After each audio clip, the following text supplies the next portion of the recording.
Good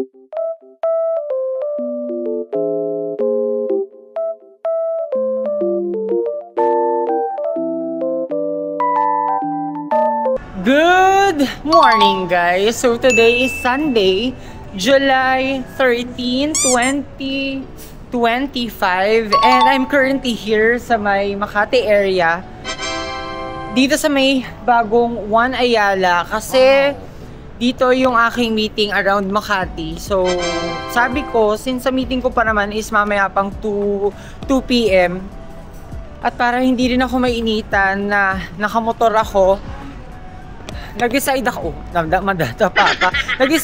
na mag-take na lang ng MRT going here sa may, ano ba to? Wait lang. Ayala Station. Pero sumakay ako dun sa may MRT North EDSA. At hindi pa ako nagbe-breakfast kasi naging routine ko na yan. Siguro hindi naman magto 2 weeks. For 4 or 5 days na akong nagtitake ng coffee from PSPH Beauty. Yung coffee, alam niyo naman guys na hindi ako coffee lover, pero sabi ko, matry nga yung kanilang collagen coffee na meron ding glutathione para naman masubukan ko rin. At ayun, so far so good. Ang ganda nung naging takbo ng aking tummy simula ng tinake ko yun. At ang ganda guys. Yan, tapos meron pang parang laging bago ng bago. Pero yun naman kasi yung nagiging feeling ko kapag napapadpad ako dito sa may Makati area, kasi ang tataas ng mga buildings, tapos ang dami ring malls na mapupuntahan. Merong One Ayala, merong SM Makati, merong Glorieta 4, 5. At ayun, tumagos lang ako dito kasi merong tagusan from One Ayala papunta dito sa may Greenbelt 5 or Greenbelt 4. At ayan, pasok muna tayo sa may Uniqlo. So I'm planning na rin kasi time is 11:09 pa lang naman. So meron pa akong ilang oras para makapag-breakfast, makahabol sa breakfast. At kung meron pang matitira kahit konti, makakapag-ikot-ikot ako. Or unahin ko muna yung pag-ikot na bago ako kumain, mga 12:30 or 1. Dapat 1 PM yung aking appointment dun sa meeting. Yun nga lang, minove nila ng 2 PM. Kaya, ayun, 2 PM na lang yung aking... Oh, saan na ba to?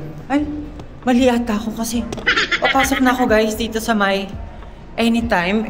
Ang balak ko, lalabas ako kasi ibang mall yung aking pupuntahan. Good afternoon guys! I know, nag-jump na naman yung ating clip from the previous vlog na nasa Makati ako. Kasi today is Wednesday, July 16, 2025. At kauwi ko lang kasi kahapon hindi ko nadala yung aking campero kasi nag-out of town ako. Pero sobrang mabilisan lang yun. Umuwi lang ako kanina. Hindi. Pumunta pala ako kahapon mga around 4 PM tapos umuwi ako ng mga around 8 AM kanina.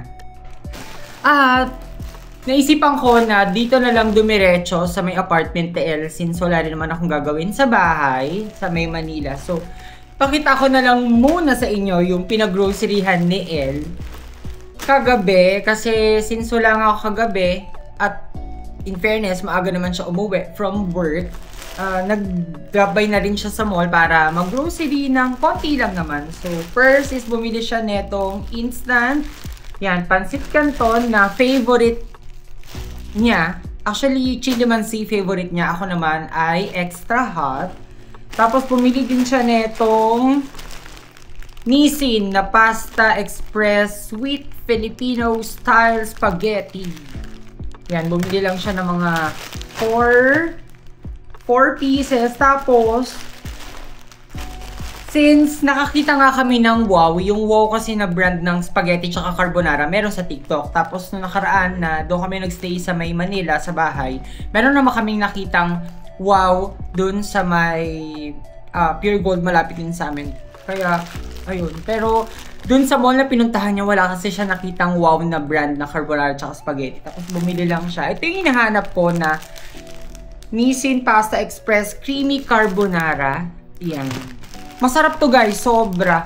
At ngayon na lang ako ulit na makakatikim ng ganyan. Yung wow pasta kasi, medyo nahihirapan ako sa kanya magluto.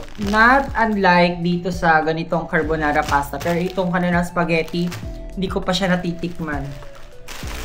At all. So, bumili din siya ng mga yakisoba. Ito, bumili siya ng spicy chicken. Tapos, bumili din siya ng savory beef. Yan, puro mga instant, pero for emergency purposes lang naman yan. At hindi naman kami ganun actually hindi kami ganun ka health conscious ni Elle kasi hindi ko naman ina-uplift yung sarili ko or kaming dalawa ni Elle na healthy living kami. Although kumakain din kami ng mga processed foods, kumakain kami sa fast food, sa labas, madalas yan. Pero minimaintain namin yung pagiging healthy ng katawan namin by secret. Going back, so bumili din siya netong Pure Foods corned beef. Hi, Snowy! Si Snowy kasi guys, trivia lang, kapag nakabukas tong door na to, ang hilig niyang pumasok kung saan-saan, especially sa kwarto namin, El. At kapag nakabukas yung aming kwarto, jackpot na makakapasok siya, tapos sisilip siya dun sa may salamin. Gusto niya kasi lumabas. May times na nakawala si Snowy, parang 2 days siyang nawala dito sa may apartment ni El. At grabe, muntik pa kami mag-away ni El dahil dyan kay Snowy kasi hanap-hanap namin siya sa labas and yet, hindi namin siya nakita pero suddenly, nakauwi naman siya. Sa Manila kasi, nung time na nadudun pa sa poder ko si Snowy, mahilig din yun maglalabas pero yun nga lang kasi marami siyang kalaro dun na ibang pusa rin na alaga din namin sa bahay. At ano pa ba? Meron akong i-share sa inyo guys pero mamaya ako na to ayusin. Wait lang. Sobra ako na-excite kasi napadaan ako kanina sa wait lang. Open ko lang yung ilaw, guys. Yan. Napadaan ako sa, hindi na ako gumamit ng ring light bag ko. So, inopen ko na lang yung dalawang ilaw na nandito sa aming kitchen. So, going back. Ayun guys, sobra ako na-happy since meron ako nakitang artist na mahilig siya magsuot ng mga VCA, which is the brand at sobrang mahal nun guys. So, syempre, hindi ko afford. Kaya, ito na lang muna yung aking binili. Para meron akong necklace. Kasi tomorrow, a-attend ako ng birthday celebration ng anak ng aking high school friend. So, ayan. Ito lang yung aking binili. Mga necklace na silver. Tapos, merong color black. Merong color black na bracelet. Hindi ko na sila, pinakita ko lang na nakalagay siya dito sa maliit na ziplock. Merong color red. At, merong color red pero maliliit. Ito kasi, ang difference kasi nito, itong isa, 15mm. Itong isa, yan. 5 or 10 mm if I'm not mistaken. At ayun, pagdating ko dito guys, nagsaing agad ako, inayos ko. Ito, inalpa ko itong mga pinag-groceryhan ni Elle. Tapos, ayun. I am planning na magluto ng sinigang na salmon since Monday ko pa yun kinikrave. Pero sabi ko nga dahil nga dami kong hectic na meeting, sobrang tight yung mga oras, wala akong time. Pero ngayon na Wednesday, medyo maluwag naman yung aking time para makaisa pa tayo for our cooking vlog. Actually, hindi lang naman si Elle pa lang nag-grocery kahapon. Buti na alala ko na bago ako pumunta dito, meron ako nadaanan na supermarket. Pasensya na guys, meron kasi akong in-update sa aking phone na importanteng event. So, ayan. Pumunta na ako sa may Isitan Santa Mesa at bumili ako ng jumbo na cream stick. Tapos, bumili din ako bumili ako ng sinigang sa sampalok mix na pang salmon. Sana makapag-cooking tayo ng salmon. At, syempre, bumili din ako ng Idol Cheese Dog in 26 pieces na jumbo size.